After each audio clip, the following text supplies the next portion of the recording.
Think about the last meal you truly savored. The smell of freshly baked bread, the taste of a sweet piece of fruit, the warmth of a shared cup of wine.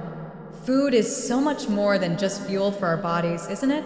It's memory, it's community, it's celebration. A single bite can transport us back to our childhood, and a shared meal can turn strangers into friends. Food is woven into the very fabric of our human experience. But what if I told you that in the narrative of the Bible, food is never just food? What if every bite, from the very first one in a garden to a final supper in an upper room, is saturated with a deeper, symbolic meaning? What if God has been telling a profound story through the very act of eating? Today, we are pulling up a chair to the great banquet table of the Bible. We will journey from a forbidden fruit to a miraculous loaf of bread, from a sacrificial lamb to a cup of covenant wine. And we will uncover the secret symbolism behind every bite, revealing a stunning, unified story of humanity's relationship with God, told through the language of food. Our journey begins, as all stories do, in a garden. In the beginning, in a world of perfection, God gives humanity a feast. Every tree of the garden, he says, you may freely eat, but of one tree, the tree of the knowledge of good and evil, you shall not eat. The first story is about a boundary, defined by a single piece of fruit. This wasn't about a magical apple.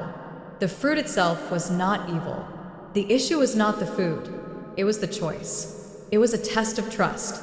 Would humanity trust in God's provision and wisdom, or would they seize knowledge for themselves? That first, fateful bite was an act of rebellion, a declaration of self-sufficiency. And with that single bite, the entire relationship between humanity and God was fractured. A meal that should have been a symbol of communion became a symbol of separation. Centuries pass. Humanity is now in a different kind of garden, a barren wilderness. The people of Israel, freed from slavery, are starving. And here we see a new meal. God provides a mysterious food that rains down from heaven every morning. They call it manna, which means, what is it? This was not a one-time miracle. It was a daily lesson in dependence. They could only gather enough for one day. If they tried to hoard it, it would spoil. Manna was God's way of teaching his people to trust him for their daily bread, to live in a state of constant reliance on his provision. It was a physical food that pointed to a deeper spiritual hunger. And this brings us to the great Passover meal.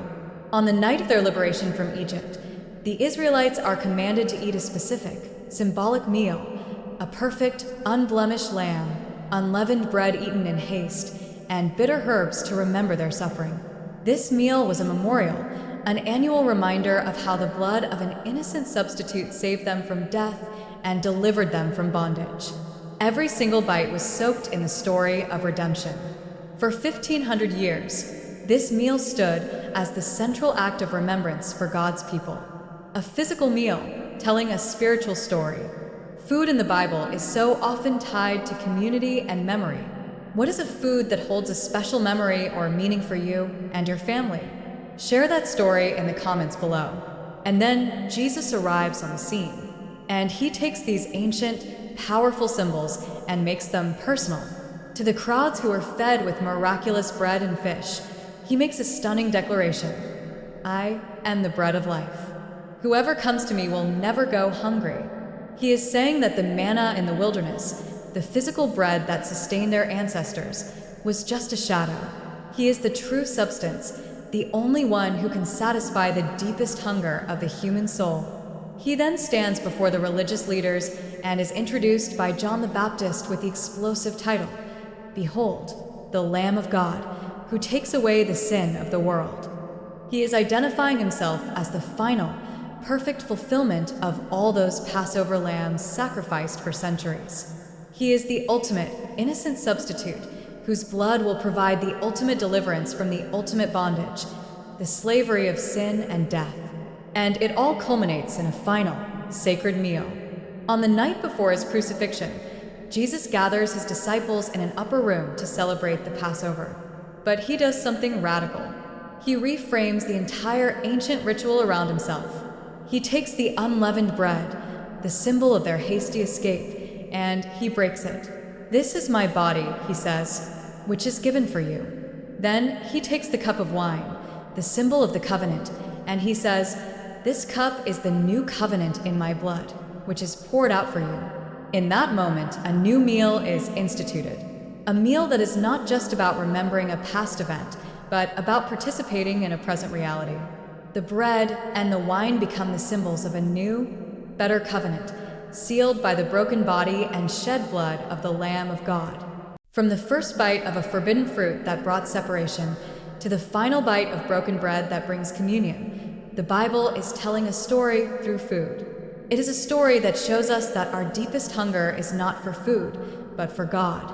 And it is the story of a God who did not just send us bread from heaven, but who became the bread of heaven for us.